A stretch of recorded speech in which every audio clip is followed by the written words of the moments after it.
Hey everybody, it is Kulipup here again, and we are just getting ready for our lesson on spell casting and distance energy manipulation for today. So I have my notes here, so I will be looking at the computer every now and then so that we can get this all started, but I hope everybody is okay. Oh, Hazel, hello. Johan, my love, hello. Welcome. Okay, so I'm going to wait approximately 2 more minutes. We're going to see who else can jump in. And so just give me a second because my glasses are absolutely filthy. Oh, it's absolutely terrible. I broke my other glasses because I was being too forceful with them, negligent, and they were old as shit. And so I'm going back to my big glasses, and I'm like, oh, Jesus, they got so dirty so quickly. Anyway, hopefully we'll have a good lesson today as well. So hi, Lori, welcome. So we're going to wait another minute or so, but you know what, I'll get this done so far. So we are pens. We have no pens. Okay. So spell casting and distance energy manipulation. Okay, we're just gonna, this says manipulation over here. I am now officially way too lazy to correct the spelling. Alrighty, oh, welcome Claire, welcome Wanda. Okay, well, it is 1:05, so I'm just gonna get started, and whoever joins us a little late, they're just gonna have to replay this at the beginning. So, welcome to, of course, spell casting and distance energy manipulation. That is manipulation, right there. You will see me glance over this way every now and then, because that is where I've kept my notes. And please, if you have any comments, if you have any questions, post them. I may not get to every single comment and question, but as I see one that is like relevant to what we're talking about, totally going to go through it. At the very end of this lesson, we are going to do a live Q&A and also a mini pendulum reading if you would so like to have a mini pendulum reading as well. So if you haven't already, share this video, share it with a friend, especially somebody you know who may need either the lesson information or may want to get a little bit of a pendulum reading at the end of this as well. Alrighty, now I hope my lighting is okay. I know it's been, I'm still trying to, because I've repositioned everything, so I'm still trying to get everything going, so hopefully it's going to work out. Okay, so firstly, let's go with what is a spell? Okay, so what is a spell? And let's get everything. Hello, Arkay. Hello, Mary. Hi, Alicia. Right, okay, so a spell, sorry, I almost fell over there. A spell is a command that you give to your own energy and the energy of others.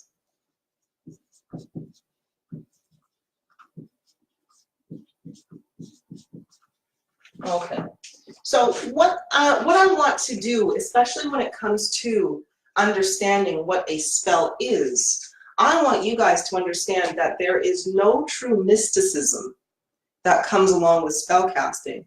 So many of us have been raised to believe that a spell is this magic wand, Harry Potter kind of thing, Expelliarmus, blah, blah, blah, blah, blah, blah. And don't get me wrong, it is like that, but it's not as dramatic as we believe. Literally, it is, what a spell is the command you give to your own energy and the energy of others. Okay, because all energy can be controlled and manipulated. We do it all the time, right? When you grow a plant, you are controlling and manipulating the energy of that plant. If you have a lot of love energy, you're going to have a full plant. If you have a lot of negativity and nastiness, you're going to manipulate the energy of the plant to be less than, right? So you all manipulate energy. Okay.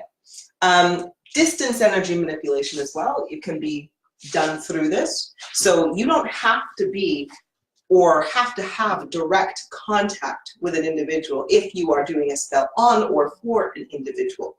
They don't need to be right there for you. You simply need to connect to your energy, to their energy or the energy of whatever it is, person, place, or thing that you are trying to get to, and you can command it through there. So again, spell casting, you don't have to be right there with a book going hocus pocus or anything like that. It's not necessary. It can be done from anywhere. Okay, the only difference is how effective it will be determined by how much energy that you have in order to connect and be accurate with it. Madeline, hello, my sweet. Okay, so the command, when we are completing a spell, again, it is a command to your own energy and the energy of others. That can also be known as magic.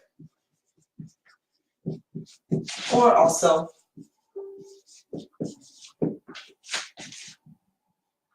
magic or magic, whichever way you want to actually call it, okay? Which is, again, magic is defined as the manipulation of unseen energies or the occult energies as well. I'm going to take my shoes off because my sandals are making little fart sounds all over the place. And I'm like, oh, that's not very good. Okay. All right, so magic or a spell.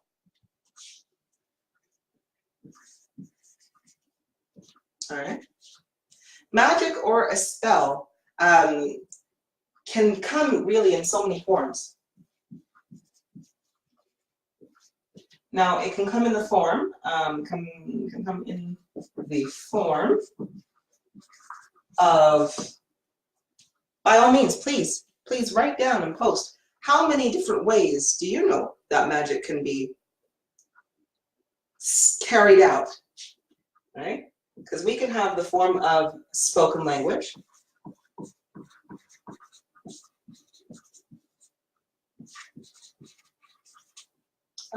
We can get it in the form of written language.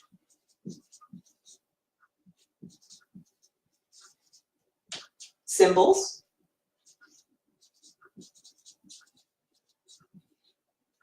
Written language, symbols. What else can we actually get as well? Music, yes, definitely. The frequency of the sounds and frequencies. So I guess that can come in the form of spoken, although it is in a very rhythmic, wonderful way as well. Feelings. Spells can come in the form of feelings, which does not start with an S. I'm sorry, my writing is atrocious today. It's just so bad. Okay, so it can come in the form of feelings also. Oh, and also thoughts. Okay, so I want you to think about that, all right? Spells can come in the form of spoken language, written language, symbols, feelings, and thoughts. Okay, what else do we got? Sounds, yes, John, sounds, definitely. Definitely. There are certain, you know what, I'm going to put in there sounds as well. Okay? You know when you hear certain solfeggio frequencies that are out there, like 432 hertz or 528 hertz and so forth, that frequency does kind of put you under a little bit of a spell. It's a good spell. It helps balance you, but it does kind of put you under a little bit of a spell. So, well pointed out there, John. Okay. Now, another term for all of this, we looked at programming.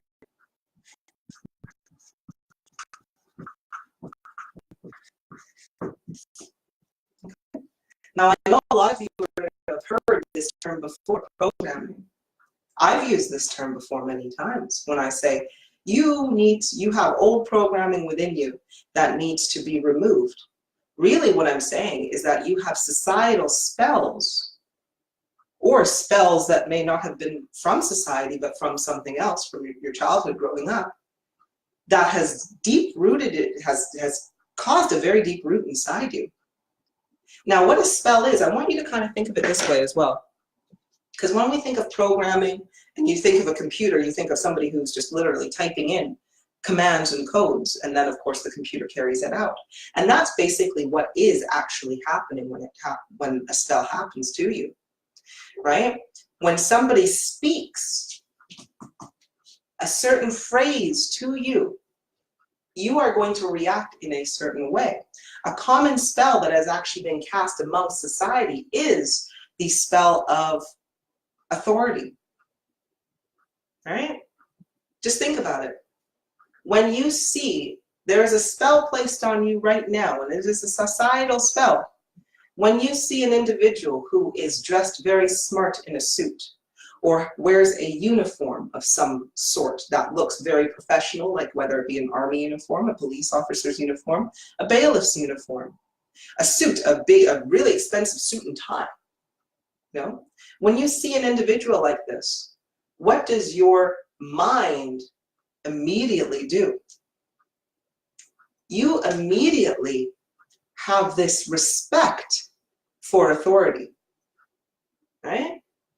And I know a lot of people may say, oh, Kulipup, I don't have that kind of like, screw the man and everything like that. And I'm like, nah, because you know what? When the cop pulls up behind you, you still get a little jittery, all right? That's the spell.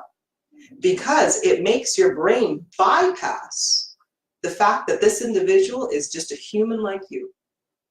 That they take big dumps, they eat, they sleep, they have sex, they have children, they are no different from you.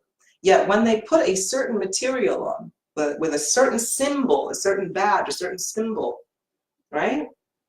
When you have been told spoken words and heard certain sounds and seen certain symbols, your mind then automatically, that spell kicks in on you.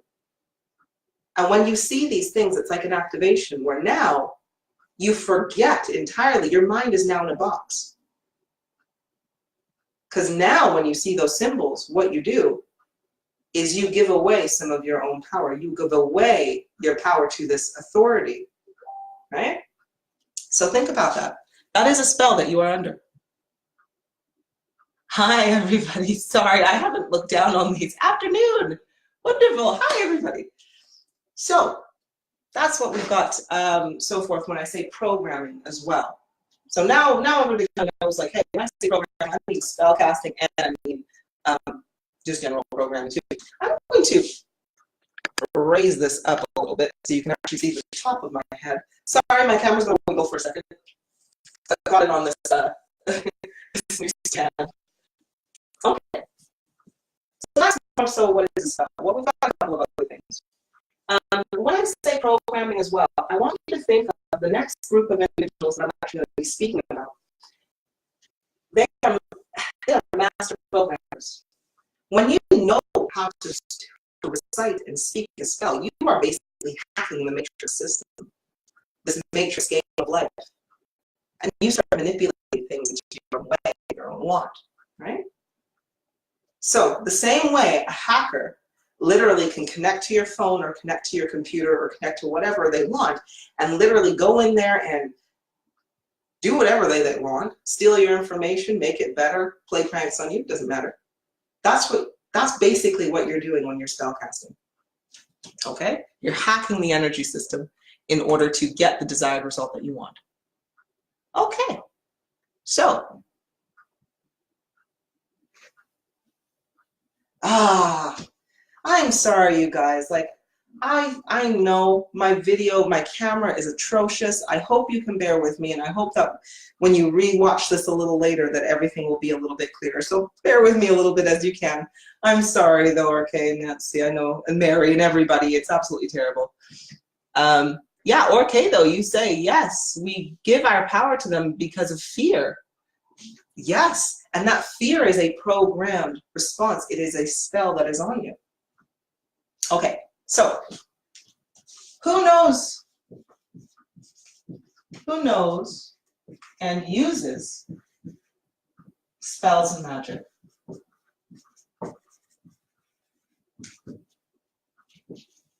Okay. So now this information that I'm actually going to be giving you today is not new information.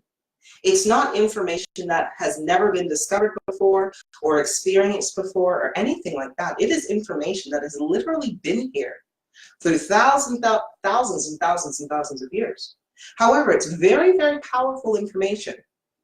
So when you go away from this lesson today, I just want you to understand that even more so. The information that you're receiving today, you're going to have a choice whether you want to use it or whether you're just going to kind of put it in the back burner, okay? But just remember, this information has been suppressed and occulted for centuries.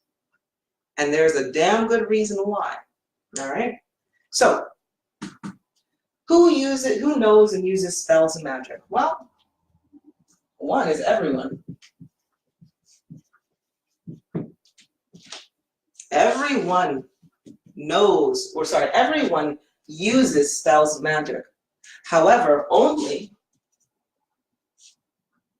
or I'm not going to say only, the majority of the 1% or the ruling class actually use it.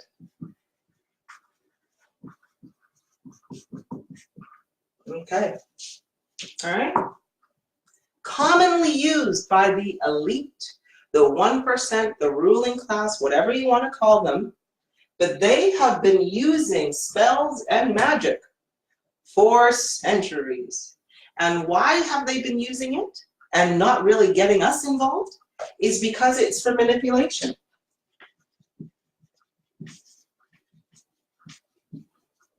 And control of the masses.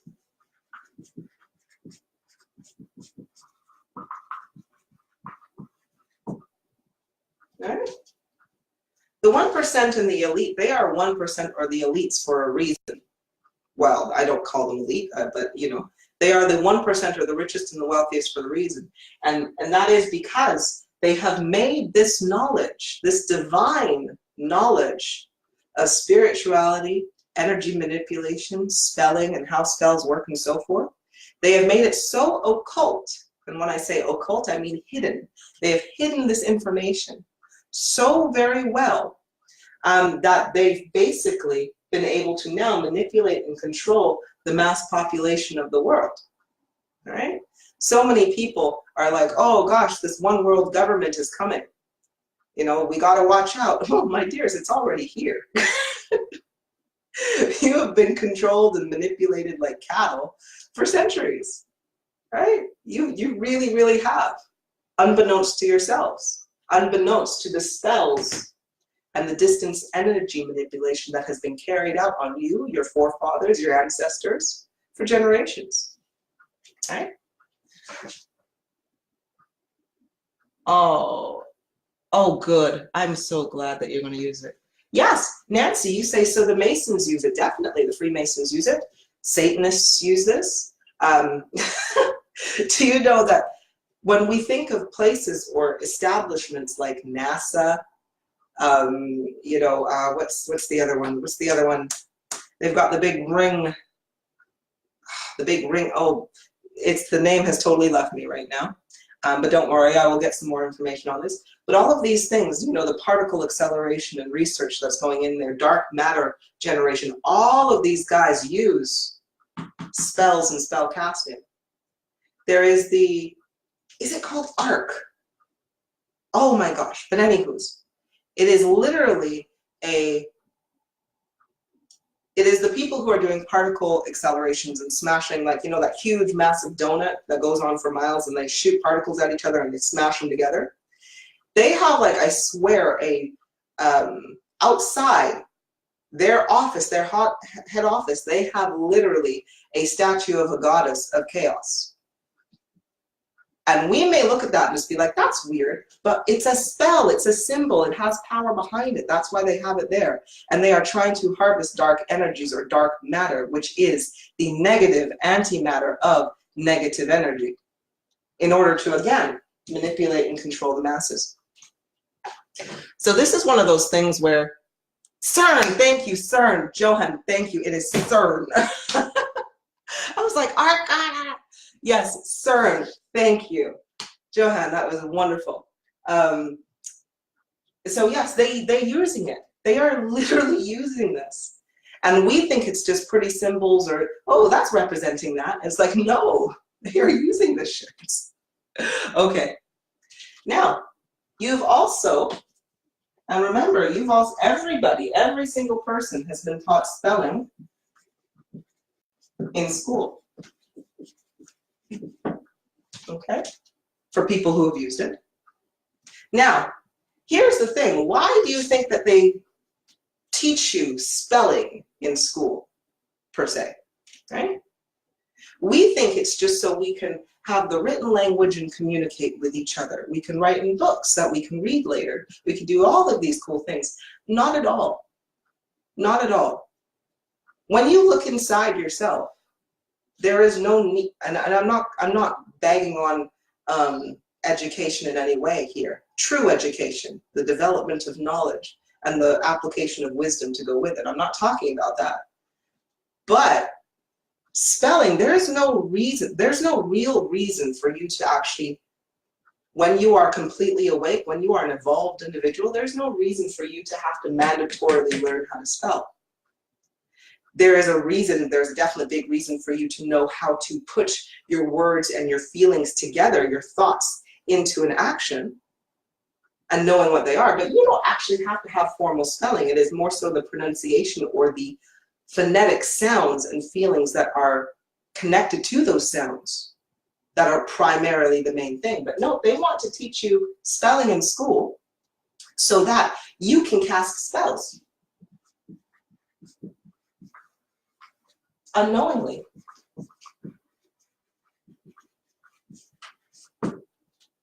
When you sign a contract, and I want you to look at the first part of that word, con, right? Con. But when you sign a contract, when you've read the words, the spells in that contract, and you sign it and you've given your consent and your agreement, you have literally entered into a spell, or you've solidified a spell. When you write up your own contract because people have told you, oh, you should always write a contract for this, that, or whatever, right? You are writing a spell, and that spell is going into their system, okay? So just bear that in mind. You cast spells all day long, and you don't even know it, okay?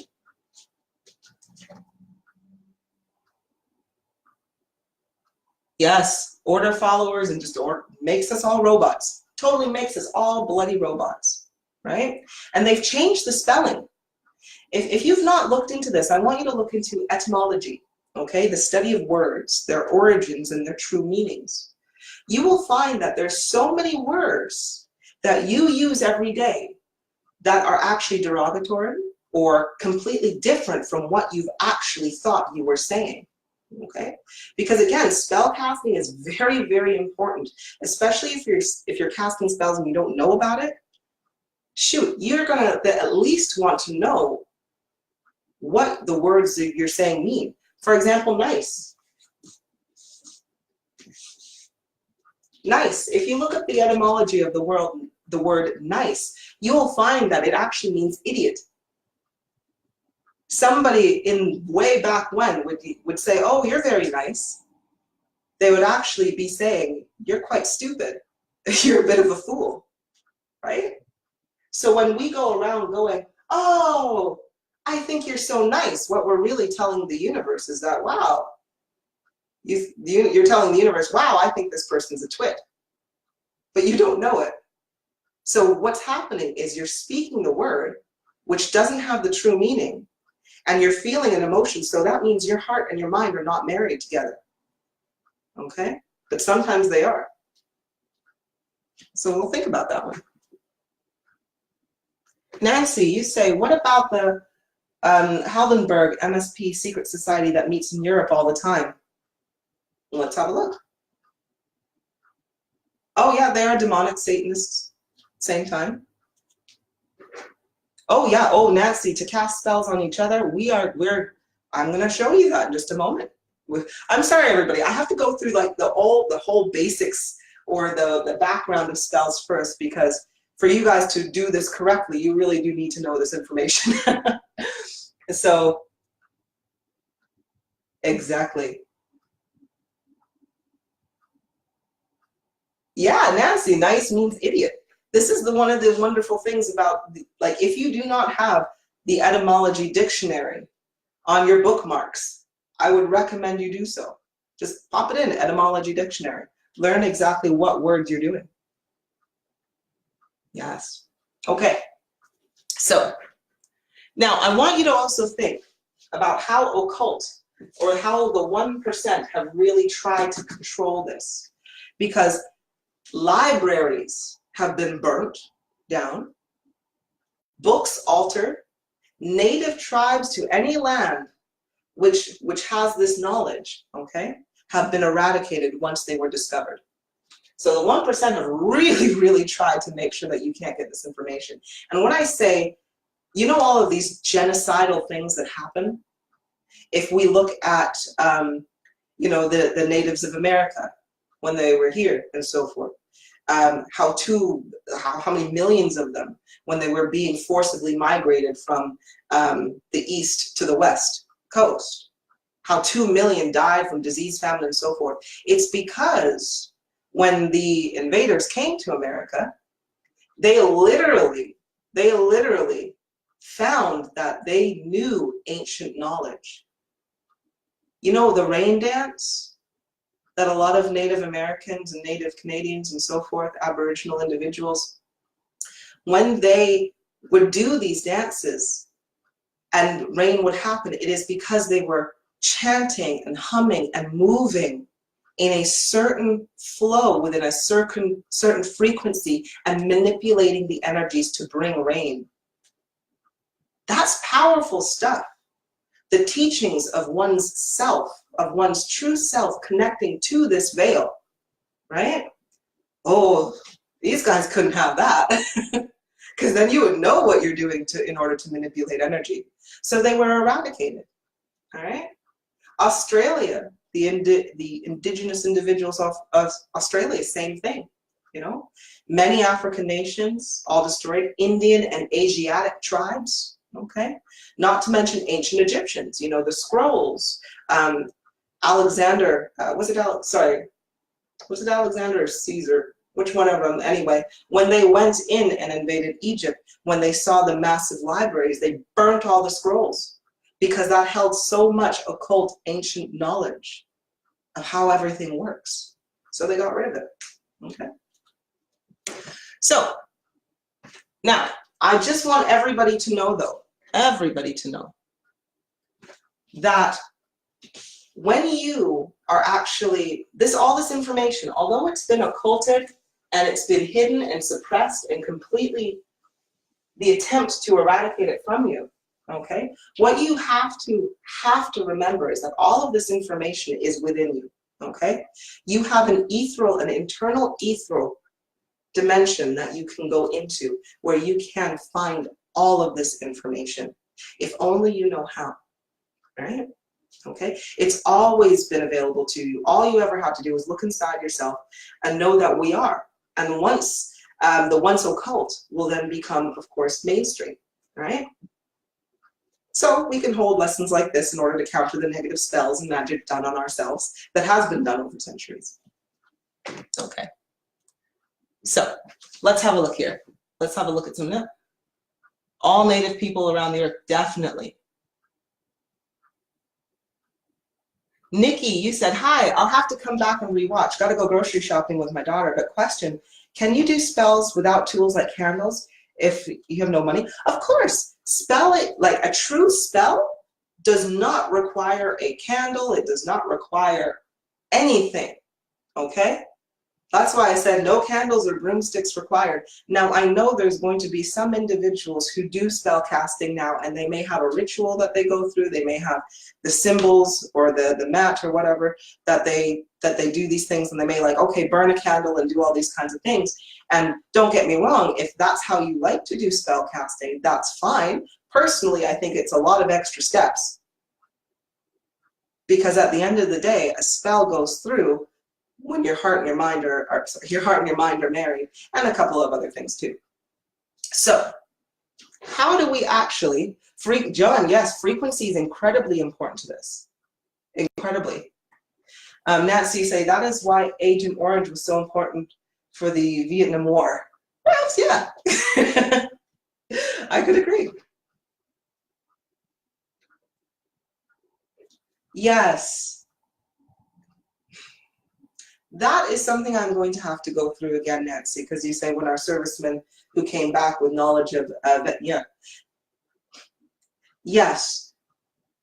I will be doing another video on the occult, and I'll no doubt do this with Kulipup as well, so that we can understand a little bit more, right, about what happens when people do go away. Okay. Yes. Okay. So, how do you actually conduct a proper spell? How to cast a successful spell?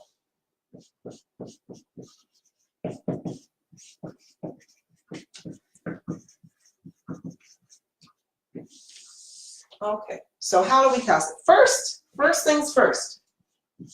You have to think of the desired outcome.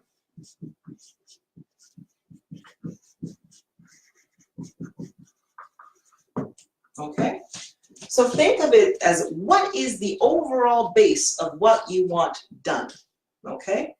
And you're going to try not to disturb the flow of energy and the flow of the universe for them to acquire what it is that your desired outcome is. So, for example, if I wanted, I'll give you an example in terms of when I'm eliminating entities and so forth like that, because that's what I cast most of my spells for, if not for mankind, right? So I'm usually like either granting power or giving it here or doing this or that in terms of entities and controlling the negative crap that's going around. So if I want to get rid of an entity, now you got to think my entities are incredibly crafty, incredibly tenacious, and, you know, very, very sly going around. A lot of like, ooh, you tricky little bugger, right? So whenever I'm thinking of, okay, an outcome that I want, I don't necessarily want my entity to just simply be eliminated, because I know that it can be recreated as well, so that it kind of defeats the purpose. What I truly want is for it to stop messing with people, stop messing with me, well, stop annoying me for one. So that is my true outcome. Okay, so now that leaves my spell casting ability open way further than if I just said specifically, I just want them to be deleted. Because if they're just eliminated or deleted, that doesn't actually solve my problem, because it's like a reoccurring problem or issue, right? Okay, so think about what it is you actually want in terms of your outcome. Okay. Or this is another common thing, because I know a lot of individuals, when they start spell casting, the first thing that they're going to do is try to cast a money spell or something to get material wealth or possessions through. So instead of going, I want money, like, oh, I want $10,000 as a spell. Well, what do you actually want to do with the money? Ask yourself that, because money on its own cannot be eaten, and it's useless. You can't write on it. You can't, well, I know here in Canada they've got new bills, so it's like you can't write on it. You can't eat it. You can't do nothing except for exchange it for something else. So it's not money that I want. It's a holiday that I want. And why do I want a holiday? Because I want rest and relaxation. Why do I want rest and relaxation? Well, because I'm tired as hell and I'm overworked. Okay? So if I'm tired as hell and I'm overworked, well, really, what's the root cause of that? I need a different direction in my life. Now, that's me going super deep into it. Don't get me wrong. You don't have to go super deep into it. So instead of me wishing for money, I would then, in that case, do a spell where I am manipulating energies to give me the time off that I need, to give me the health and the strength that I need, because if I have that, I can change everything else. So I'm getting to the root cause, because you remember, all of the energy that you put into spell casting, you're spending, right? You're spending this energy. So if you don't get to the root cause and you make a spell, band-aid spells, like I want money, it's like, okay, well, that's going to take a lot of energy to get you that physical money, when really what you wanted was rest and relaxation, right? So have a really quick think about exactly what is that desired outcome that you want. Okay. Could I do one to stop hubby from drinking, or is that control to get him back? Oh, that is hard, because whenever we're doing spells on humans, we have to factor in free will, okay? A spell puts your mind in a certain sort of box. It either recreates connections, disconnects those connections in your brain, opens your heart, closes your heart, or manipulates energy around you. However, all humans have free will. So if they have a mind or energy that overpowers yours, then you would not be able to get through. So it depends on which spell is more powerful, right? So I hope that answers that question, though, Susan. Okay, so once you've thought of your desired outcome, what you then need to do is you need to grab some paper and you need to write down, okay, what it is you want. Sorry, how you want to phrase this to the universe, okay? Write down what you want. Okay, so we've thought of what the overall desire. Now we got to be like, okay, what is it we actually, how do we want to request this? Just like when you go to a restaurant, right? You're like, I feel like chicken. And then you look through the menu, you're like, okay, but I want all these extras. So how am I going to order this when the waiter comes? And that's what you're doing basically at this point. So write down what it is that you want. And above all else, be truthful.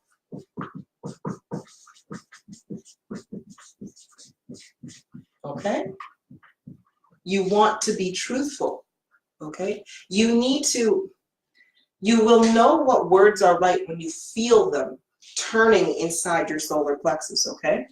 It's like a butterfly tingling in your tummy, just, well, not right in your stomach, but right here. It's like a little wisp of butterflies there. When you are writing down what you want and you're being truthful, it is very beneficial. If you know your true name, if you know your spirit name, it's really beneficial when you use your spirit name or when you use your true name.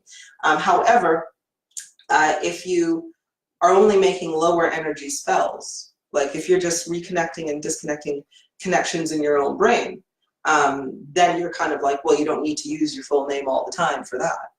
But knowing these things is going to be really important. So now when I say write down what you want and be truthful, it's because this is where you are marrying your mind and your heart together.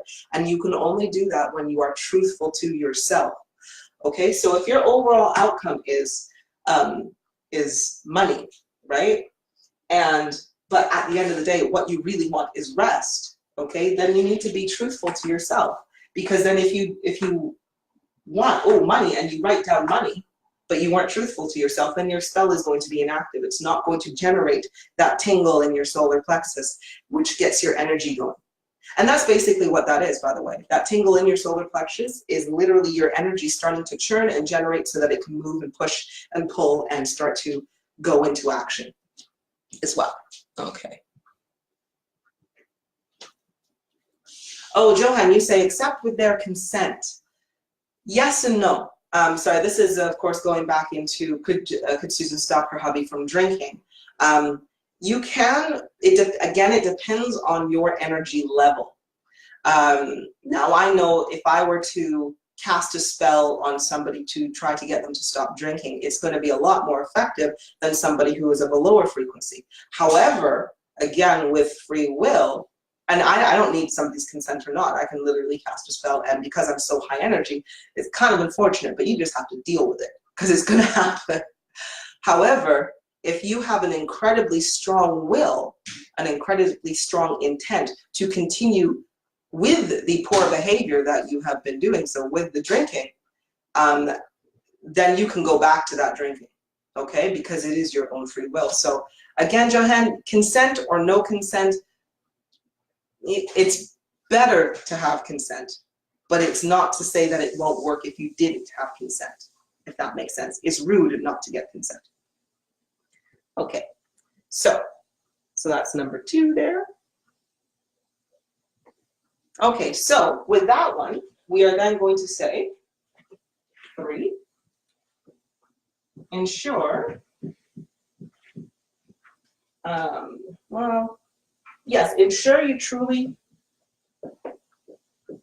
want the desired outcome.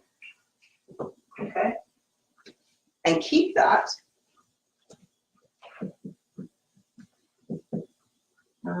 in your thoughts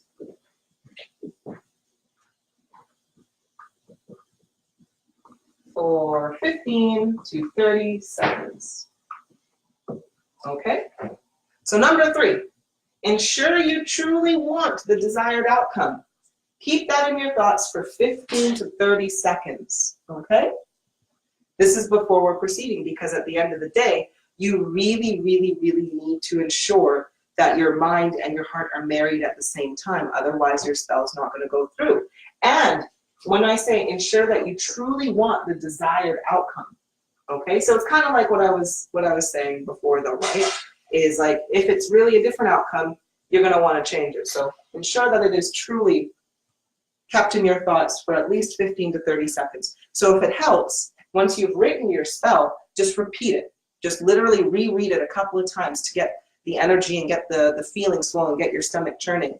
And then when you're ready to really like, nope, I'm making this spell, I'm doing it now, you're kind of already, your engine's kind of already warm, and your spell's already warmed up and getting ready to be put out there. Okay. Nancy, you're asking which energy level should you be on if you don't need consent? Well, I think if you are anywhere between level 11 and below, you should get their consent, because it's not going to be as effective. If you are in level 12 or 13 and above in terms of physical frequency level, then you kind of teeter on into the stage of, well, my energy is a lot higher than yours anyway, so sucks for you, but my energy is going to overpower yours regardless, right? So I hope that'll kind of help in terms of, you know, where your consent goes or not. Okay. Now, the next points I'm gonna go in are going to be depending on how you are going to be using this. So again, this is what you kind of want to do. In terms of power level and how strong or how weak you want your spell to be, or literally how much you care about it, is another way of putting it. There's two options on this one. For 75% power, speak in your spoken language.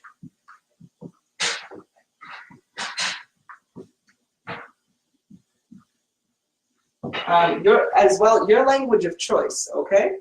So I'm always going to suggest that you use your first language or the language you're most comfortable with. However, if you are bilingual and you have a lot of different languages, you need to speak the language that activates the feelings within your solar plexus. So if you are, because for example, there's some words in Japanese that have a more direct meaning to them than what we can have here. So for example, if I were to say nakama, you are my nakama in Japan or in Japanese, I'm basically saying that you're not necessarily my family member and you're not necessarily my friend, but you are my brother. But I'm not saying you're my brother either, or my sister. I'm saying that like we have such a close bond that it is like family, it is like friendship, it is like brother, sisterly kind of love, but we aren't technically related. So you're nakama.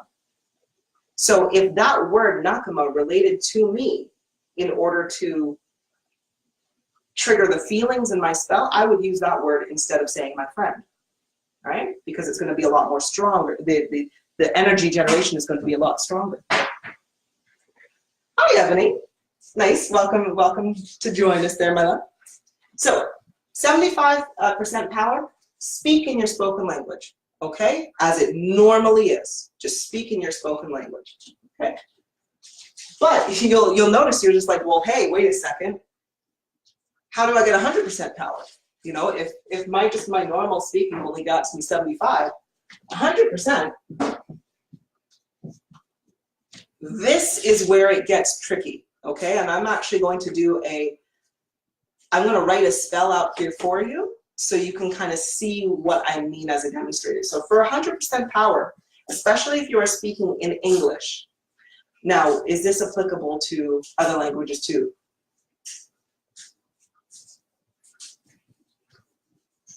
Arabic? This is applicable to English, French, Latin, and Spanish. Okay, I know French and Spanish kind of derive from Latin origins anyway, but it's generally, this is what it is. So for 100%, you need to write backwards with the letters forwards.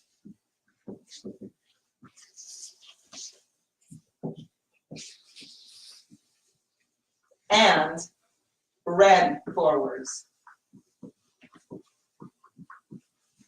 from backwards.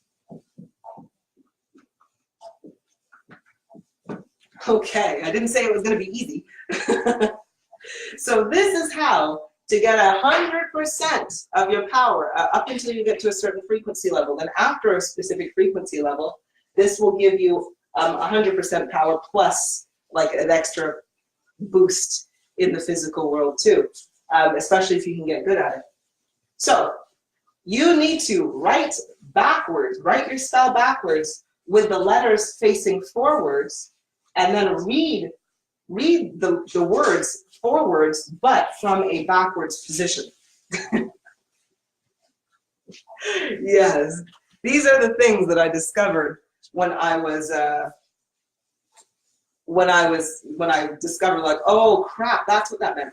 Now, the reason why you're doing this is because, you know how I say that the occult kept this information, or the 1% kept this information as occult information for so long? They also switched left and right, north, east, south, and west. This is not my right arm, this is my left arm, and this is my right. Okay? They switched it around. And it was so funny because as I was progressing in my development, I thought I was going crazy because when I was lower frequency, all of a sudden, I couldn't understand why, but I would always be like, left, right, okay? And my Lip, whenever we were driving somewhere and I'm navigating for him, I'm telling him, go left. And he's like about to turn over that way. And I'm like, no, sorry, right, fake right, you know, because I couldn't help it. It was just as soon as my brain was being repaired, it repaired this information. And it was very funny because my subconscious at the time asked me, oh, so you figured it out. What are you going to do with this information? But the thing is, I was lower frequency and I didn't understand what it meant by that. And I was just like, I don't know. I'll figure it out. Like, that's just interesting. I just felt validated that I was not going crazy with my lefts and rights. But then I discovered that north is actually down here, south is up there, east is over there, and west is over here. The whole globe has been turned around. Everything's been done for confusion, but especially in terms of spell casting. When you cast a spell right now, you're only using 75% of your power. When you cast a spell the proper way, backwards, forwards, and all of this stuff, that's when things get really trippy. So, yeah, so Johan, French. Now, Johan, I'm going to write this example up here, and I don't believe for one moment that I'm going to be able to write it in French. But I'm going to give you the example in English, and you can translate that to French, okay? So this is hopefully what we're going to work with. Now, so if I wanted to write a spell, I'm going to just write a common one that maybe you want to actually use. So I'm going to write this phrase. It is my will that my subconscious be bound and deleted. This, oh wait, sorry. It is my will. It is so. Okay, so this is a common spell that I would recommend that anybody do just to get rid of that stupid little voice in your head that wants to whisper lies and crap all over the place, right? So I would say, it is my will that my subconscious be bound and deleted. It is my will, it is so. So that's a regular spell that I would have, or I would advise somebody to make. So how do I translate this? Because in this moment, as it is right now, I would only get 75% power on this. Okay, this is 75% power spell. Now let's go with the 100% power spell. I would have to write it like this, and you have to write it backwards but forwards at the same time. So I would write, it is my will. So it is my will. So I'm writing backwards, but the letters are facing forwards. So I'm not writing it is, oops, sorry, my will. So that's just writing backwards. I'm not writing backwards. I'm writing, the letters are all facing the right way, but I'm writing them backwards at the same time. Okay? Now, also, you cannot write it this way either. You can't go, you can't write it this way. That will, the direction that you write the letters will actually weaken your spell as well. So you want to ensure that you're writing it in the correct way. Okay? So it is my will that, T-H-A-T, my subconscious, now S, subconscious,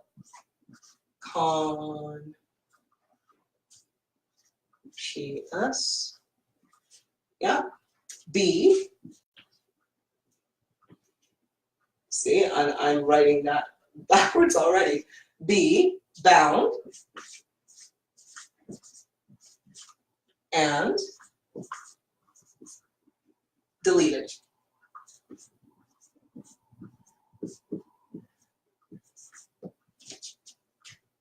It is my will.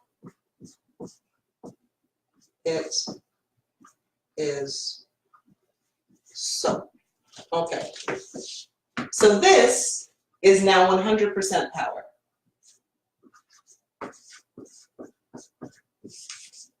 Okay? This is 100% power. So how does this actually sound when I'm speaking this spell? Well, I read it. Now, here's the thing. So I've written it backwards, except for the letters are going forwards. So now I have to read it backwards, except for whilst the letters are still forward. So this would be tia, si, yim, liu, tahat, yim, susnukbas, eb, denob, dana, deteled, tia, si, yim, liu, tia, si, os.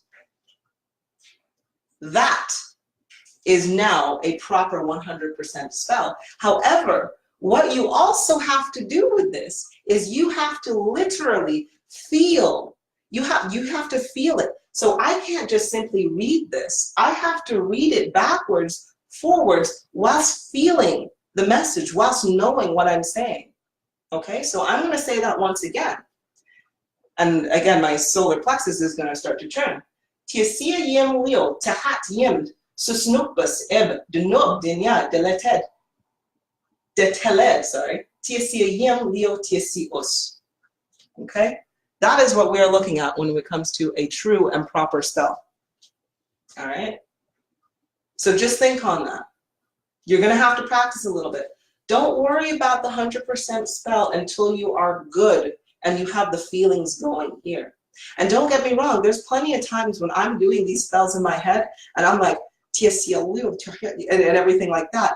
But then I'm like, oh shit, I don't know how to say this backwards. So I just have to say the word for what it is, for what I understand, so I can keep the feeling there, right? But when you can get to this point, you're gonna have a pretty damn amazing spell. All right. Now, once activating a spell, you have to be consistent and fluent. So if you mess up on the wording and the feeling isn't present, you need to start again, which really, really sucks. So if this spell was like really, really long, and I messed up on the deteled, because I said yim susnuk bas eb denom dinya deteled. Well, I pronounced it incorrectly. So if I pronounce that incorrectly, I will need to say it again. And if you are already one of my students, or if you are already an individual who has watched my lessons very much so, I'm always very particular about pronunciation. I could give a rat's ass about actual spelling, but pronunciation is always something that has been very big with me. So when I say, hey, you have your spirit guide, this is their name, learn how to pronunciate it. Because you need this proper pronunciation in order to make this activate properly, okay? Now, if this was a really, really bad spell, I would say, first, I would say my name, okay? I would say, I am Kulipup, Noah, haha, Ostasis, Otezo, blah, blah, blah, blah, blah. It goes on like my name is now 26 lines in like an 11 font. So I was like, okay. But I would say my name first, and then I would put in my spell. Okay. So I hope that, yeah, right, Susan, Ruby, right? Shitload of stuff.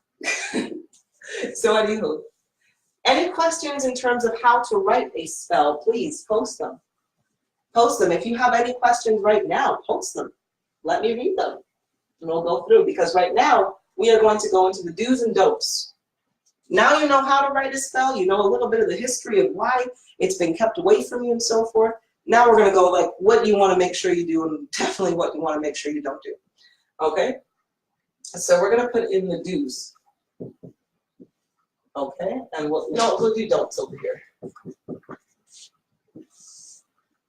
And I just did that right wrong, I think anyway. Okay, so first do, okay? Always ensure your heart and mind are clear of negativity. Okay? You always want to make sure when you are spell casting that you are clear of negativity. Now, I don't mean that if you haven't completed your inner work, you can never do a spell cast or anything like that. Not at all. But at the time of when you are casting the spell, you don't want to have hate in your heart. You don't want to have jealousy, envy, anything, fear, anger, frustration. You don't want that in your heart. Because that is, if you have this in your heart, you are going to draw off of this negative energy while casting your spell. And if you draw off of negative energy while casting your spell, that's going to go into one of the don'ts. Okay? Which is never cast a spell that includes coercion. Ooh, that's an R, coercion. So a spell that includes coercion, okay? There should be no reason why you are trying to coerce another individual. I get so many people going, can you give me a love spell, please? Can you help me with a spell to get this man to love me, this woman to love me? And no, I cannot take away another person's free will in terms of what they are doing with their body just to satisfy your sexual urges or to satisfy your insecurities of your own heart, right? I can't do that because that's not coming from a place of love. That is coming from a place of lust and want, right? So I will never, no spells will I ever cast to coerce somebody into doing something that they would not want to do. Because you know who does do that? The 1%. These elites who have made this informational cult, they are the ones who have been casting spells of coercion. Now you may be thinking, well, they're doing pretty well for themselves. Well, not really.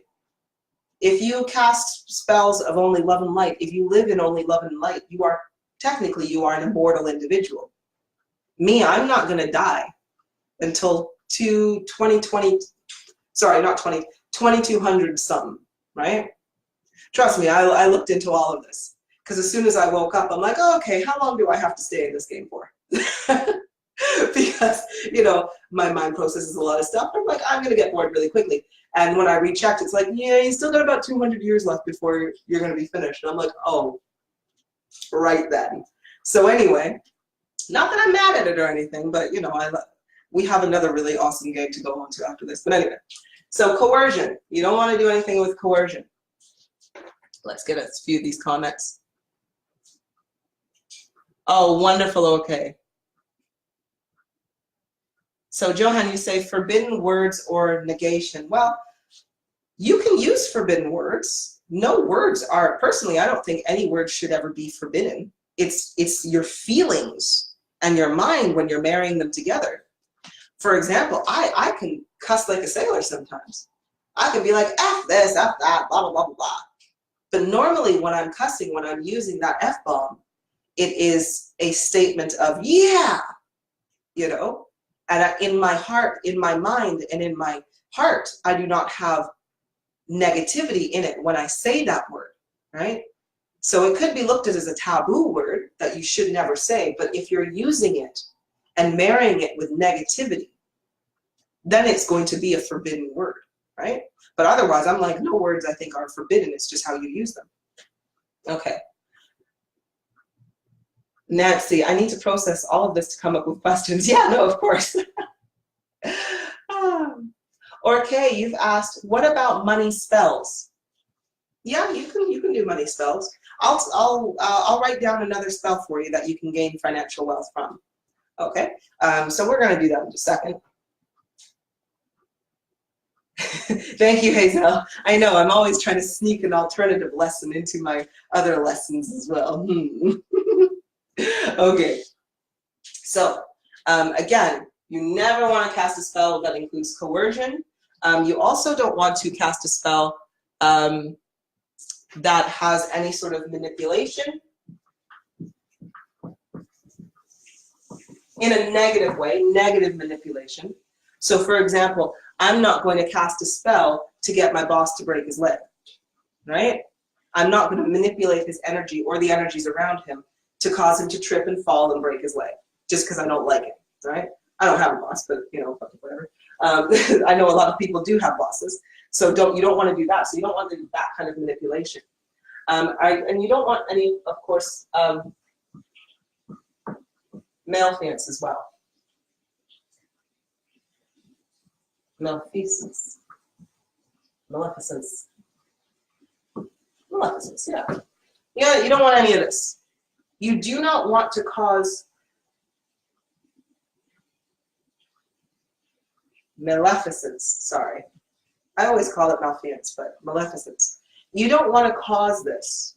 And what is maleficence? It is literally the act of wishing harm against another individual, okay?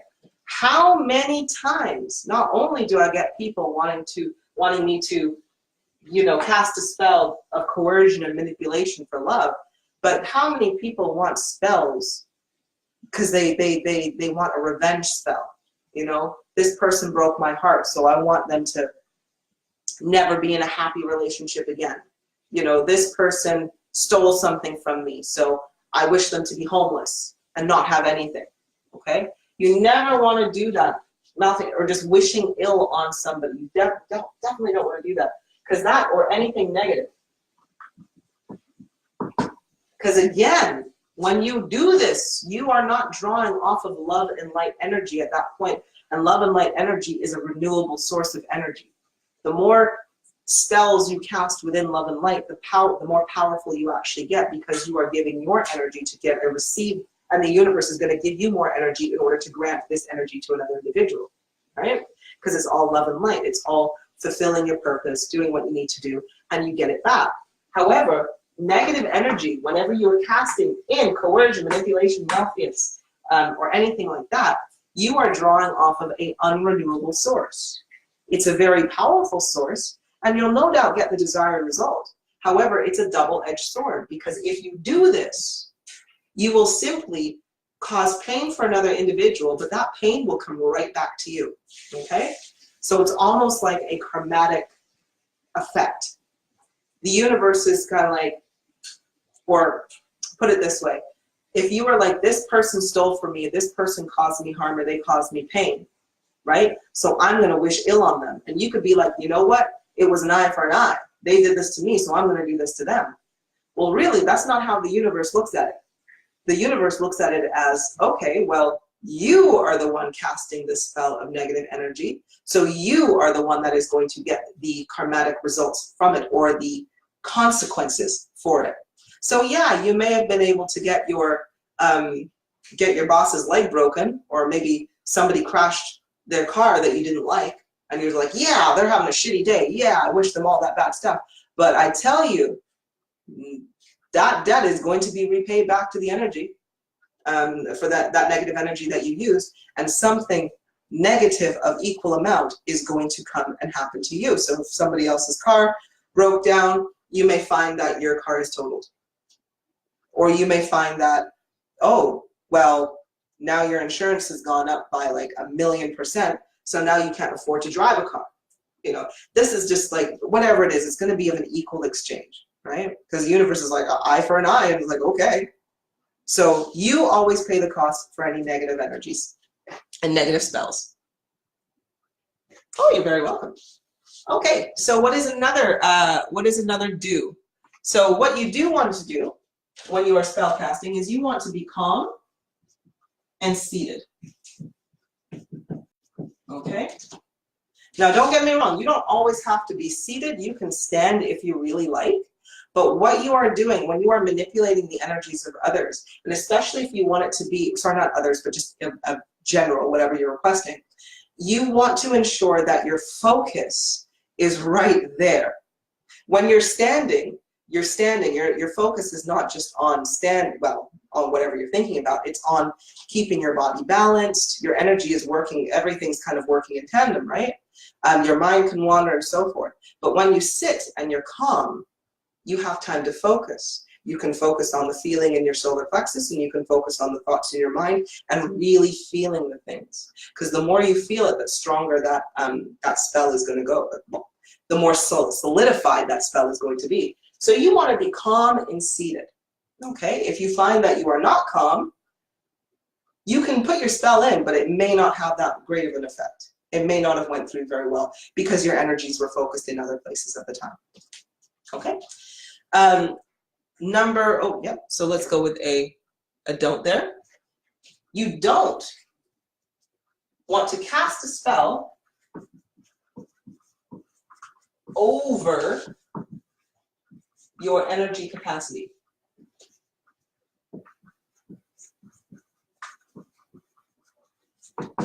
Okay? You don't want to cast a spell over your energy capacity. Okay? Sorry, one second. So Susan, you asked, so could I ask you to do a spell on me to stop smoking indefinitely? And how long before it would start to work? Just a thought. Okay, so if I wanted to do a spell on you, Susan, to help you stop smoking, what I would basically do is I would go in with my energy, with my spell work and everything, and I would snip the connections in your brain that desire cigarettes. Okay? That just like, basically just like where you go and you're like, yes, I want to smoke. I would go in and snip that connection. This is kind of like what, hypnotherapy does, except for when somebody gets a hypnotherapist, they've went into their mind and through specific words and phrases being used, spells, they are able to snip that energy. Now, that connection. Me, I'm just going to go in there and just be like, snip it. However, and I will reinforce that too. However, you would then start to feel like you don't want cigarettes. But with your own free will, if you were just like, I'm going to go against every feeling that I have because this is worth more to me right now, then you could technically break that spell. Okay? Because again, Susan, I am not going to cast a spell where I am going to coerce and manipulate you or cause you harm because you're not doing what I've told you to do. I could, but I'm not going to, because I'm not taking on that negative energy. I'm not taking on that there. So the best I can do for you, Susan, to not affect your own free will and to not be drawing off of negative energy as I'm doing the spell, what I would do is I would simply snip the connections and encourage you then to really try not to smoke from that point on. And what you'll find is that the transitioning period would be that much easier for you, okay? Because again, I'm not going to forcibly do anything to you. As much as I love you, my dear, it's not worth the negative energy repercussions that I would get from that. So I'm like, nope. So, Ruby, you say, so how does the 1% get by with casting negative spells? Ha ha! That is because the primary amount of the 1% are negative entities or entities of fear, of confusion, of discord, of hate, of anger. They live off of negative energy. That's why the occult or the 1%, they always want to pit you against each other, you know? Black people versus white people, rich people versus poor people, you know, Western cultures versus, you know, across the pond cultures, Eastern cultures. You know, there's so much in every single culture. There is always discord where there is a ruling class, okay? And they live off of negative energy. It cannot be sustained. And they've gotten so good at it. So like we've all been under their spells of negative energy. That's why there's so much negativity being pumped through and churned in the world on such a phenomenally high basis. And everybody's looking around like, when will the world change? When will the world change? Well, when we all wake up and get rid of these negative ass spells, recognize them for what they are and start moving and changing. But the 1% have only gotten to where they are because we have been under their spells and we have literally, we've been doing exactly what they want to do. So of course they're very well off. However, the thing is, they deteriorate very, very rapidly. They don't live as long as we do. And not without assistance, okay? For example, the Rothschilds, or whatever that old one that just died, one of the eldest brothers. After having like, what, 12 heart transplants, he finally got, like, they have to work for it, okay? And the cost, the cost to them, if they are a source fractal in any way, their consciousness will be dissolved if they are a source fractal, but primarily they're not. They're not source fractals. They do not have a higher consciousness. They are simply programs or negative entities within this matrix game of life that are here to promote and cause pain, fear, and suffering, right? And we're just playing into it. And this is why I always tell people, like, find yourself, discover yourself, know who you are, know what's going on around you, discover the patterns. Because only until you do that, that is when change will happen. But if we're expecting change while staying in this slumber of ignorance, nothing's going to happen. We're just going to complain a lot, cause more negative energy, and carry around following off of the crappy spells that they put on us, right? Okay. So Sarah Onala, you say, how do you know the energy capacity of a spell? Well, depends on how you've said it and how it feels. So for example, it's either the spell goes through or it doesn't.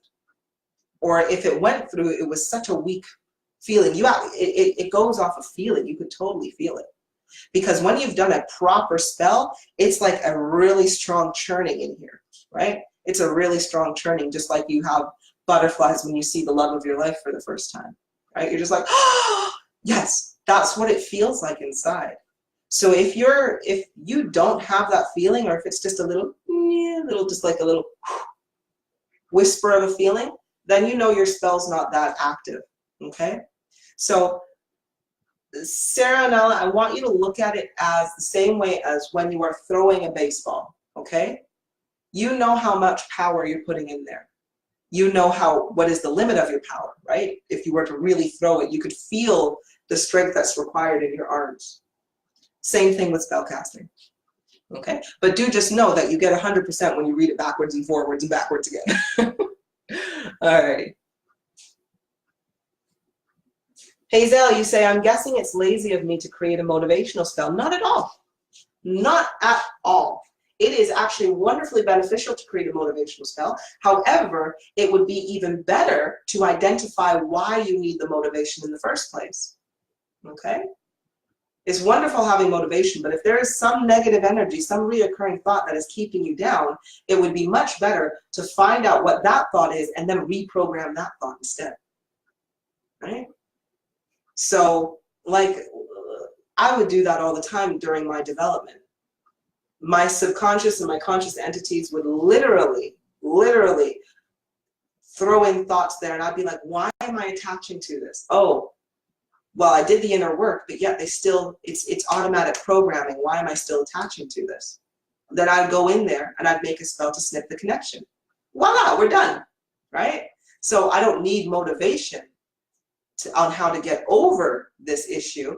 I've cut it out from the root. So now it's not going to come back. So those kinds of spells would be better than just motivation. But that's a very good way of thinking, though. Oh, thank you, Susan. Or Kay, you say, can we create a success spell for our business or career? Yes, you can.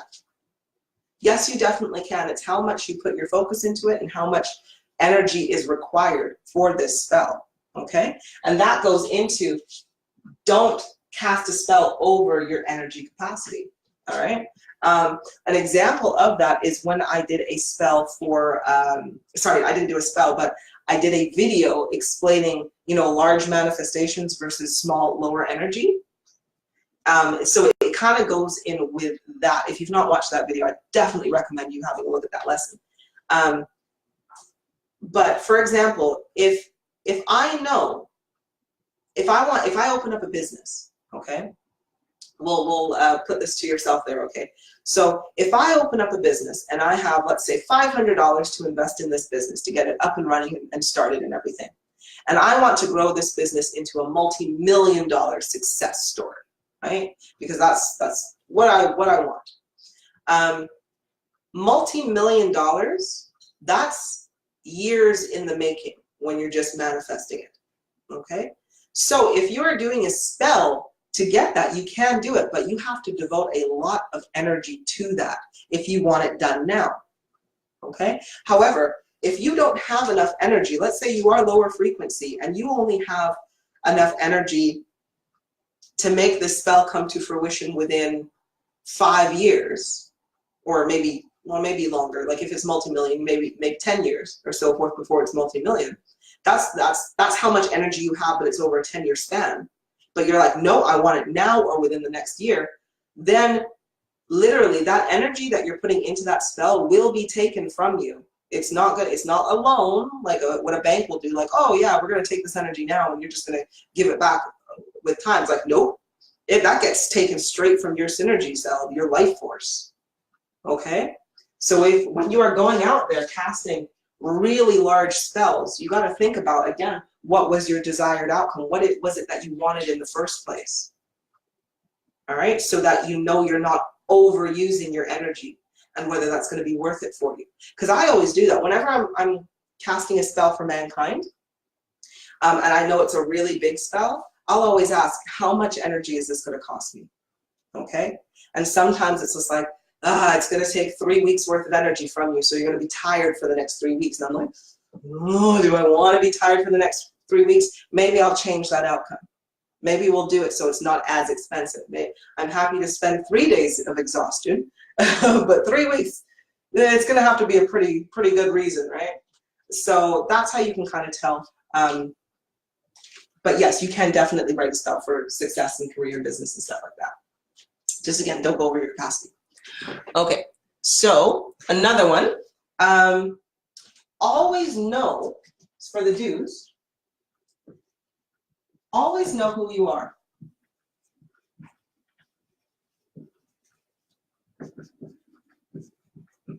Okay, really important one. Always knowing who you are. When you are casting a spell, again, to have it be at full capacity to really, really work, you need to invoke all of the power that you have within you. And if you have your true name, your spirit name, your source fractal vibrational frequency name, that is the highest vibration that you are vibrating off. So when you say that name, you are commanding the energy within that power level. Okay? So that's why it's really important to get your name. Now, if you don't have your name, you then at least need to be confident in who you are, knowing who you are. If you are an individual that's very lost and very confused, you know, you don't know what you like, what your fears are, you know, what your tics are, what makes you happy, what makes you sad. If you don't know these things, then you're not invoking as much power because your frequency is being interfered with by negative confusion, that negative energy that's causing you this confusion. So it's going to weaken your spell. So again, always know who you are, whether that be that you are in your ego or whether that be that you know who you truly are, doesn't matter. When you are physically saying this spell, be within yourself, be within your stature, have confidence in what you're doing, and know that what you're doing is valid and it does cause a difference as well. And I know there's some people who no doubt have been watching this or have watched me before, and when I'm casting a spell on them, they'll say like, oh crap, what was that? The shivers, the this and that. And I'm like, yeah, that's energy manipulation right there for you. You know, or they see it or they feel it when I'm around them. And it's always because I know who I am when I'm casting this spell. I'm always within my crown. I always know, like, I am Kulipup, and I know exactly how powerful I am, right? So my spells are always top notch. Okay. I'm sorry, you guys. I know I'm taking so long on this video, but it is an important one. So let's go there. Oh my God, how the door go not get, but okay, sorry, Susan, I didn't understand that one. Hazel, my love, you say, once you cast a spell, is it set in stone? Do they expire after some time? They are not set in stone. If you are casting a spell and it can be overridden, like if you're casting a spell on somebody and it can be overridden by their free will, then that spell will be null and void once their free will takes over. Okay?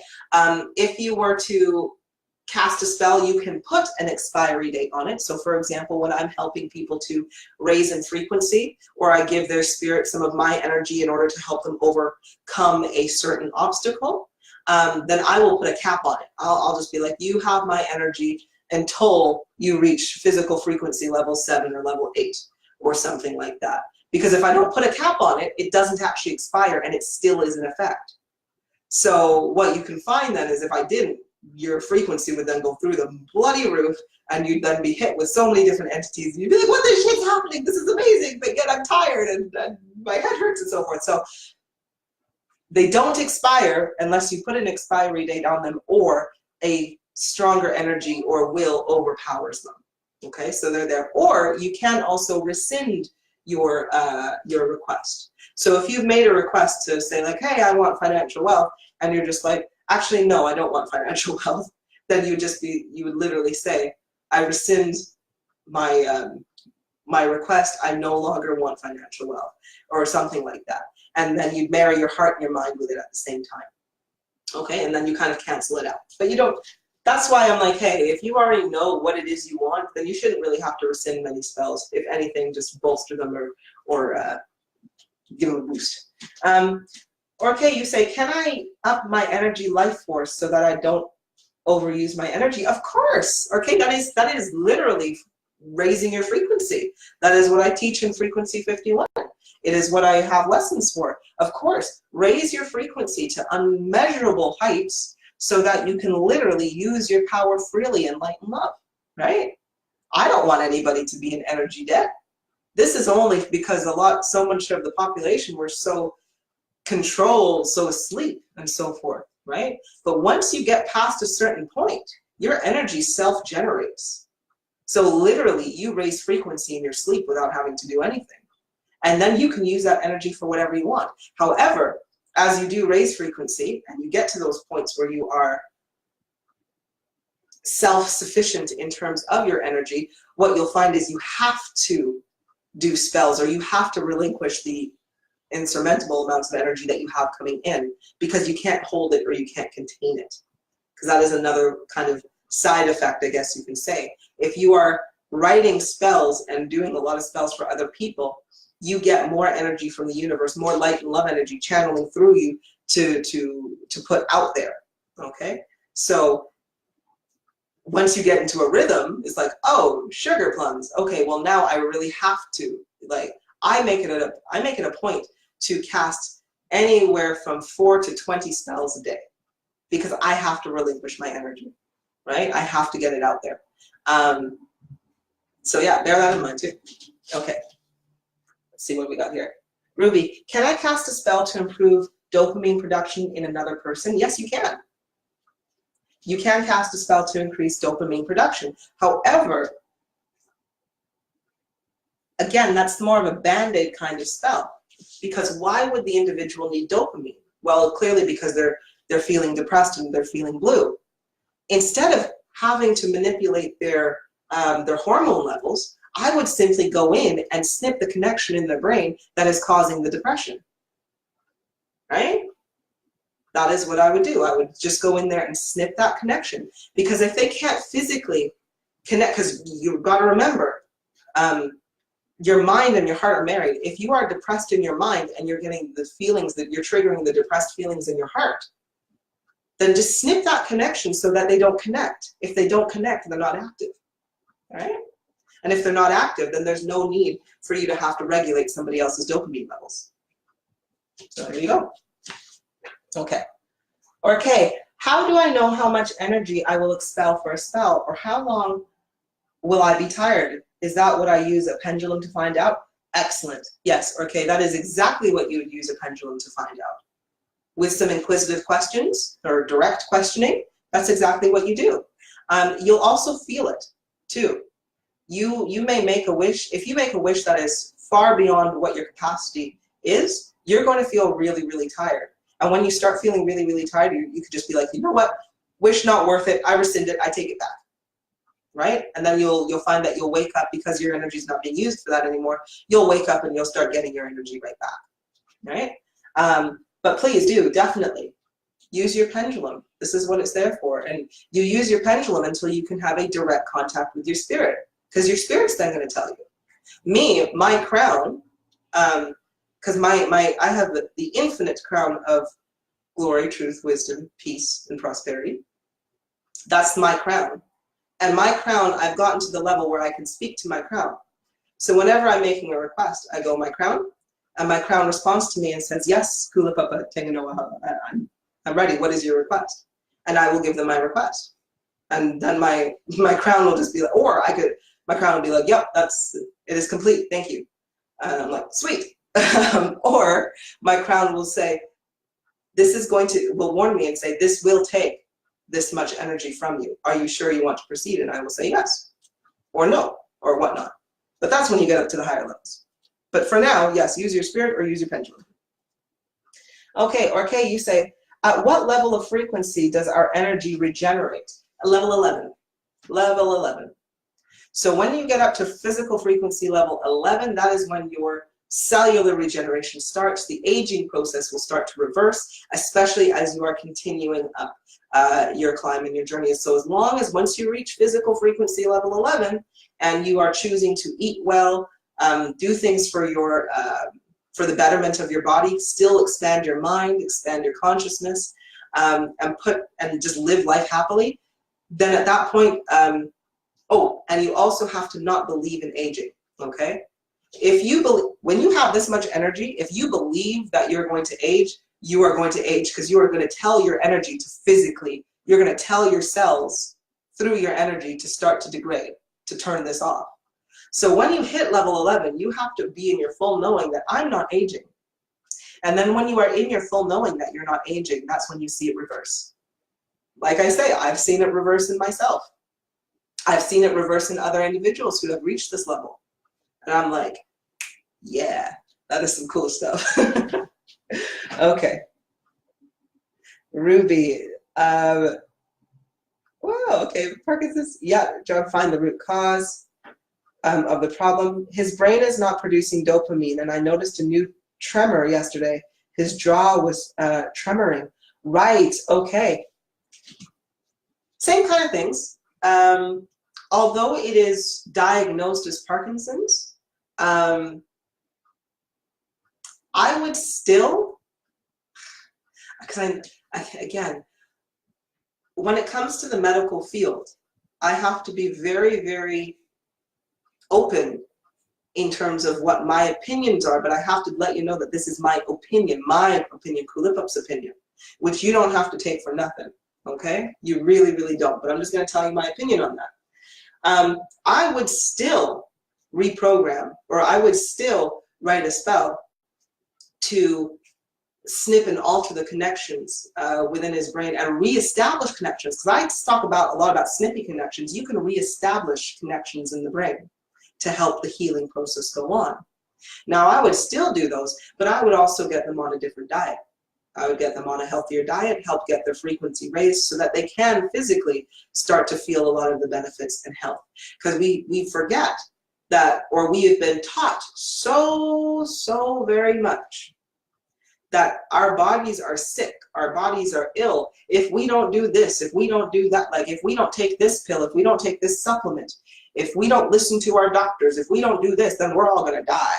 And we've been conditioned with a spell on us that we are physically just dying, and we have to put so much maintenance into our bodies, when that is utterly and completely horse shit.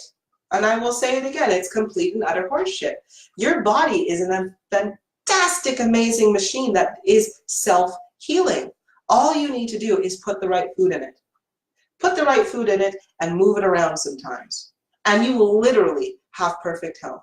But it's only, again, because you have been trained to put the wrong things in your body, be confused all over the place with spells here, spells there, you know, mind control and just of the masses, and just keeping you in this sorry, desolate state of existence, which we now call life, where all anybody ever flippin' does is wake up, take a shit, go to work, come home, eat dinner, watch TV, and do it all over again the next day. So you are kept in a sorry state that keeps your body in a state of disease and sickness and being unwell. And then when we have here, a doctor goes, well, it's Parkinson's, there's nothing you can do about it. To that, I say bullshit. So Ruby, I just went on a little rant there. I hope that helped. I'm like, nah, man. Okay. Yes, or K. That's what I'm saying, man. Get to level 11. This is amazing. It's wonderful. Yes, definitely, Johan. Definitely diet-based solutions. Oh, yes, and fasting and adequate food is more efficient than pharma drugs. So much more efficient. There is not one natural substance that I have not put into my body that didn't produce a positive result. That I now, like, I don't have anything, you know, toothpaste, mouthwashes, you know, skin creams and everything. I don't buy anything from the store, I make it because it works so much better. You think I have this crystal clear white smile from using Colgate? Hell no. No. Okay. So what do we got here? Okay. Oh, thank you, Ruby. Some water to remove aluminum from the brain. Yeah, and just genuinely, it's really hard because so many of the vaccines have so many metals and so forth that we put inside our kids, and so many of us have these vaccines in there, and they stay in our system for like 25 years. So flushing it out, putting the right foods in your body to clear your body out, and just not putting the rubbish in there will help clear everything out. Okay. Oh, thank you, Greg. He says, this is golden. I appreciate you. I'm late. I will catch up later. Oh, very good. Very good. Okay, to make toothpaste, I will give you guys a little bit of a hint here. Take some bentonite clay, a little bit of coconut oil, a little bit of, so 1 part bentonite clay, 1 part baking soda, 1.5, maybe 2 parts of coconut oil in the base, and then just some peppermint essential oil or mint essential oil, whatever flavoring that you like, and just throw a bunch in there, give it a mix, and there you go. You have the bentonite clay and the coconut oil literally pulls the bacteria from your mouth, right? So say goodbye to bad breath, cleans your teeth, protects your enamel. Literally, the coconut oil whitens your teeth, and the baking soda offers a little bit of abrasion as well. So, and then you have minty fresh with the peppermint oil. So that is what you want to do if you want some really, really good homemade toothpaste. And I tell you, even my kids like it, so it's good. Okay. Fiji, Evian, Velcro, yeah, okay. Sarah, I've been wanting to make my own shampoo. Yes, do that too. Some Dr. Bonner's, a little bit of water, and a bit of coconut oil, and there you go. You got a body wash and shampoo. You know what? Oh, Lip and I really have to go through and show everybody what we do at home, or at least give you some of the sources that we go to get some good recipes and everything. Because I tell you, once you start making the stuff at home, you're just like, oh my God, I will never buy toothpaste again. I'll never buy shampoo again. I'll never buy like so many things I'll never buy again because I'm like, I don't need it. Okay, anyway, I am getting way off course here. Okay, so, right. Oh, Michelle, just before we go there. Oh, what about mouthwash or deodorant? Yep, mouthwash, use apple cider vinegar. Just literally swish it in your mouth for about 20 to 30 seconds, kills off all the bacteria in there. Deodorant, you can get 1 part arrowroot powder, 1 part baking soda, or 2 parts baking, well, no, 1 part baking soda, 1 part arrowroot powder, and a couple capfuls of some essential oils that you like we use lavender and cedarwood. And it creates this lovely deodorant powder, and we just get like a makeup brush and you just dab it on, and I'm just like, woo! It makes you feel fresh. It keeps you smelling fantastic because the essential oils don't rub off like whatnot, and they don't have all of the metals and aluminums that the regular deodorants have in there. Because Michelle, you say, I am highly allergic to many metals and implanted orthopedics. It saddens me how much metal is in our foods and soaps we put into our body. Great toothpaste recipe. Thank you for sharing. Thanks for listening. You are very welcome, Michelle. Very, very welcome. And I am exactly the same.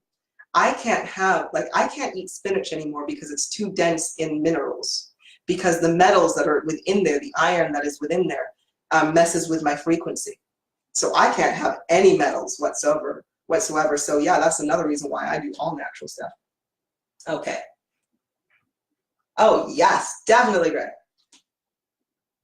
Yep, I will. You know what? I will definitely do that. I will go around my place with Lip Up, and we will mark everything down, or whether he wants to be on camera or not, I don't know. But either way, we'll get some good recipes to you, so you can see what we do as well. But anyway, lastly, let's get back onto spell casting. Okay, so we've got our last point here that you want to make sure you're doing is always cast with love.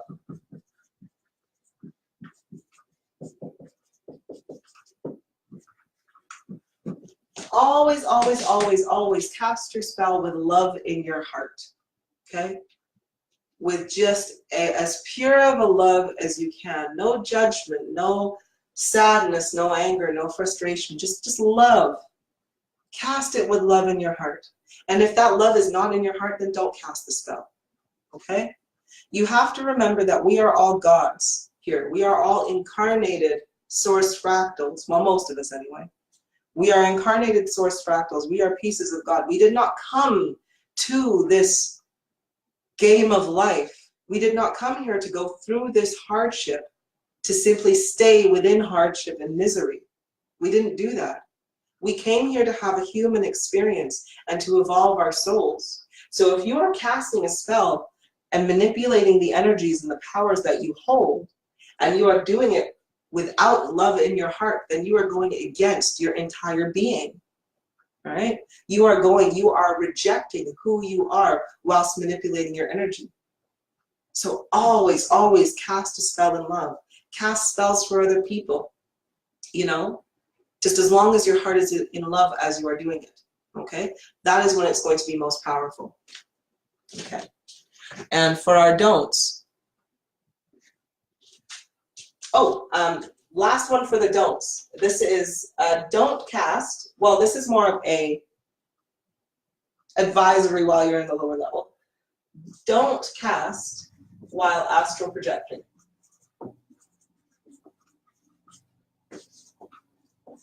Okay. What you may find is when we have a lot of individuals who have the ability to astral project, or they project like me, I do a lot of things in the ethereal. Okay, I can close my eyes and I can see the spirits that are around me, and I can manipulate a lot of things. Like I literally go into the ethereal, and if I snap my fingers, I can burn up entities like a crisp. Okay, like, easy as pie. However, I can go into the ethereal and I can cast a spell.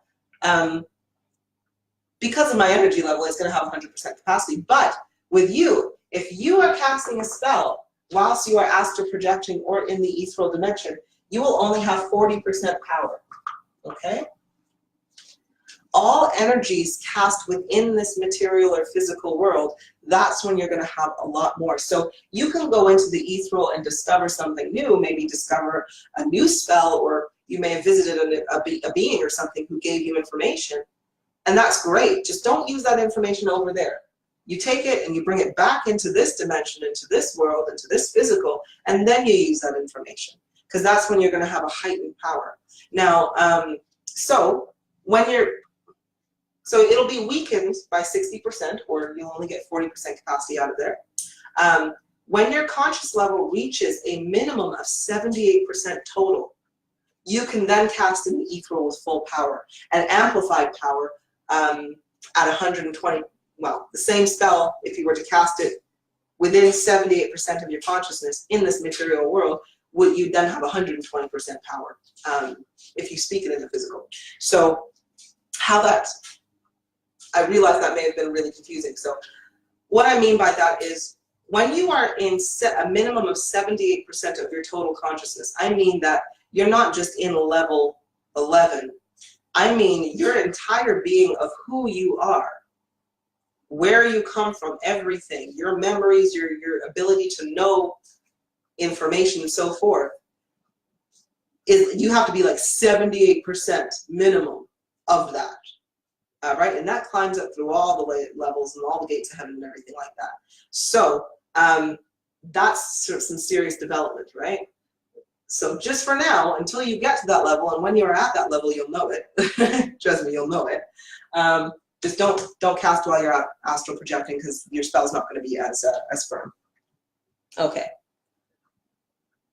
So with that, I'm just going to very briefly go through, because I'm going to try to make this not more than 2 hours long for this lesson. I want to briefly go through then the best and easiest spells to cast for yourself to begin with. Okay. So easy, the easiest spells are always one cast on yourself. Okay.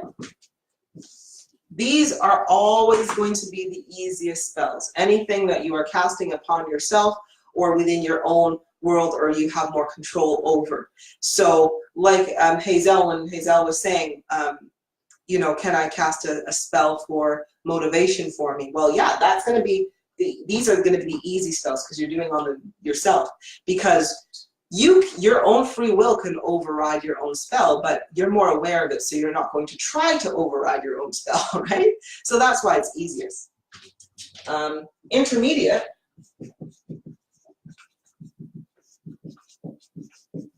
Okay, intermediate kind of spells.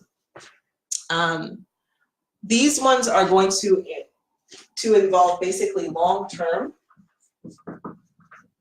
reinforcement. Okay, they're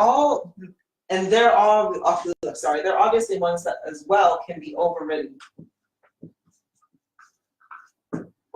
by will, stroke intent. Okay, so for example, casting on yourself, really easy. So again, you make whatever request or whatever spell that you want. It gets harder if it is a long-term reinforcement, or if it can be overridden by will or intent. So if I'm casting a spell for multiple people, or perhaps a community, right? Then that's going to be a little bit more difficult. So I'm going to want to make sure I have a lot more energy in order to carry it through. And not only that, but the wisdom in spell casting through that you gain through just experience of being able to phrase and word your spell in order to kind of get around all of these things. Because when you're at intermediate level, you are more like that computer programmer, okay? The easy spells are like using Windows 10, where you can pretty much do things yourself on the surface. Intermediate, you are now a computer programmer. So you're going back and you're kind of like having to be that much more specific in your wording in order to get the right desired effect. If you are looking for expert level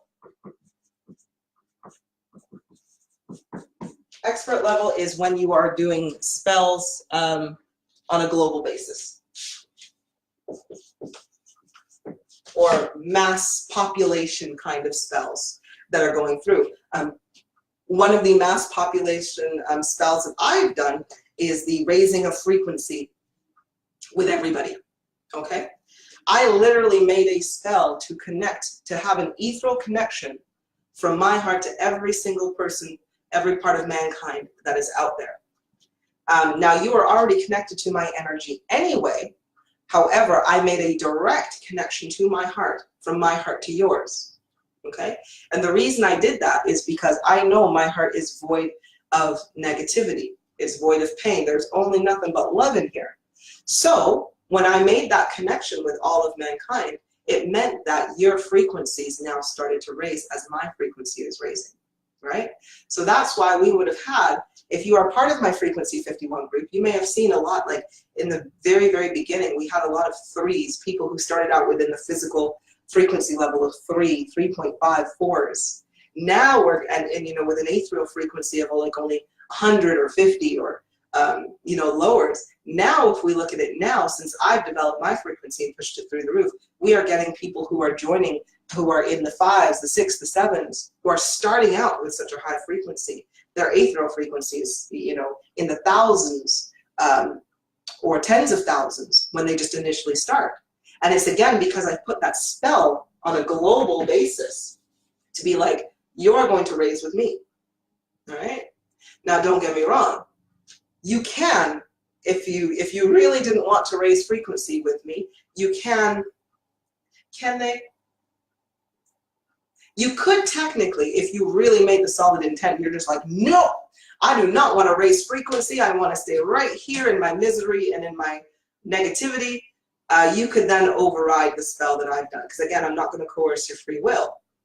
However, if you're just going with the flow of life right now, you'll find that, and you're an individual that wants to live in love and light and you want to make the effort, that's why your frequency is just going to go up really fast and really quickly, because you're acting on the good stuff. So anyway, so that's what we're looking at in terms of there. Now, troubleshooting, okay?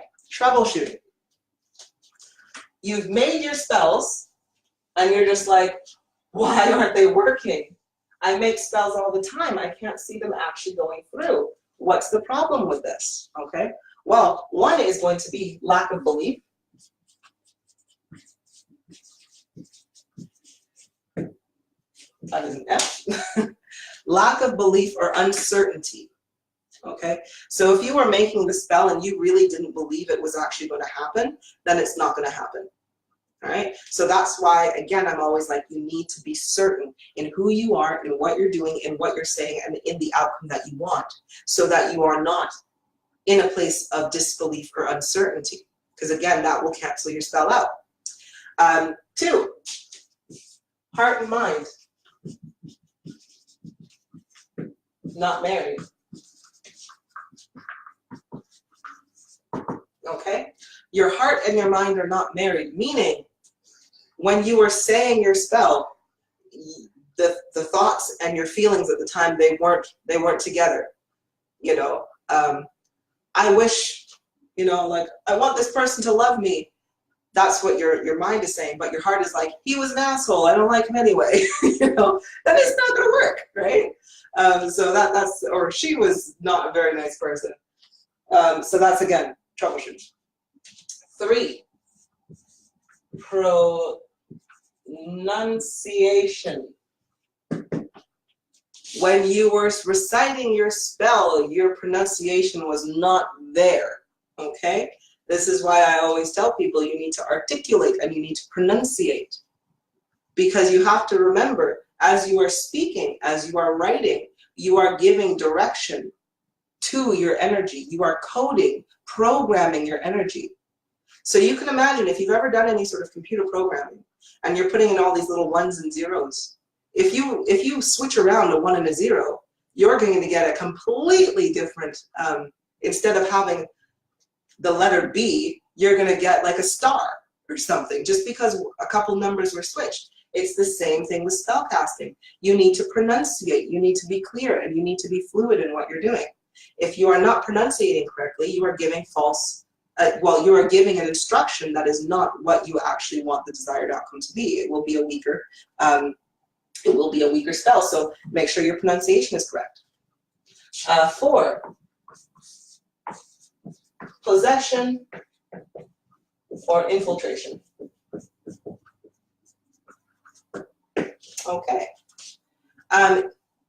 You can also be either possessed or be infiltrated by your subconscious or conscious entities during this time.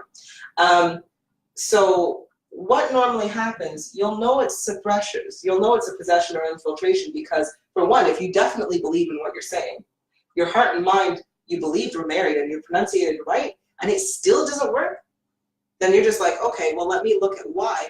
And I'll give you an example. There was one time when that actually did happen to me, and my spells, they weren't going through, and I was like, what the hell? And it was because my subconscious had went into my brain and disconnected the connection that married my heart, the feelings, that generated the feelings within my heart and my mind together. So although I was thinking and feeling with all my might at that time, it wasn't going through because the connection was physically lost, and it was because I was infiltrated. I'm not going to say possessed because I'm always in control of my mind, but infiltrated in terms of it was able to get in there, do some shady ass business, and get out, right? Don't get me wrong, I've already made a lot of spells to stop that shit from ever happening again, I'll tell you that much. And lastly, 5 is, of course, negativity in your heart and mind. Okay, so again, always with the negativity. If you found that you did a spell and it was just because you had negativity in your heart, like I say, the spell will probably go through, but you won't have the desired result or outcome because you're going to be so busy dealing with the crap that comes back at you because you made the spell in the first place. All right, so it's like, it's such a double-edged sword. Right? When you have negativity in your heart and your mind when you're making spells. So please, I'm not going to repeat it, just please don't do it. Please don't do it. Okay, so that, my dears, 2 hours in, has finally concluded my lesson on, of course, spell casting and distance energy manipulation.